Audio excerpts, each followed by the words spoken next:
we will study class 7th geography lesson 3, our changing earth. As we know that earth is not even, it is uneven with a different type of physiographic division like mountains, plateaus, plain, coastal area, island, desert, etc. These landforms took millions of years to form. Today in this video we will study how these landforms are formed.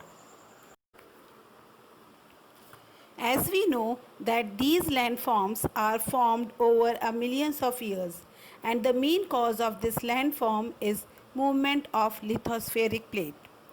Lithosphere means crust. As we know, plates known as lithospheric plate, and these plates move around very slowly. This is because of movement of molten magma inside the earth.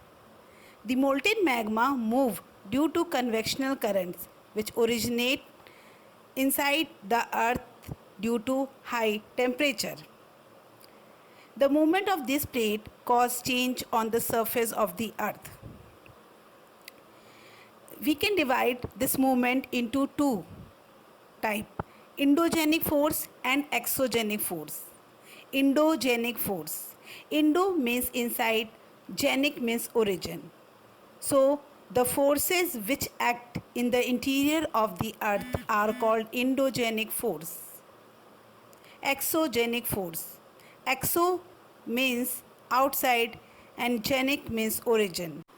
Force that work on the surface of the earth are called exogenic force. Volcano. A volcano is a vent or an opening in the earth crust through which hot molten magma comes out in the form of lava. Earthquake. When the lithospheric plate move, the surface of the earth vibrate, and the vibration can travel all around the earth, and these vibrations are called earthquake. The place in the crust where the movement starts, see, is known as focus, and just above the focus on the surface of the earth lies epicenter. Vibration travel outward from the epicenter as wave. Hence greater damage is usually close to the epicenter, and the strength of the earthquake decrease as we move away from the center. Children, earthquake waves are of three types. First, P wave, second, S wave, third, L wave.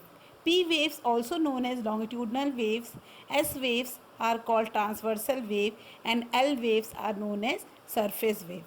Again, this diagram is also very important. Children, earthquake is measured with a machine known as seismograph. The magnitude of the earthquake is measured on Richter scale. Now, we will study exogenic force in detail. Exogenic force act on the surface of the earth, and these are visible to us. For example, movement of wind, river, sea waves, glacier, etc. These movement changes the surface of the earth. The landscape is being continuously worn away by two processes: weathering and erosion. Weathering is the breaking up of rock on the earth's surface, and erosion is wearing away of the landscape by different agents like water, wind, ice. The eroded material is carried away and transported by these agents and eventually deposited. This process of erosion and deposition create different landform on the surface of the earth. Now we will deal with different agent in detail. So first we will talk about river.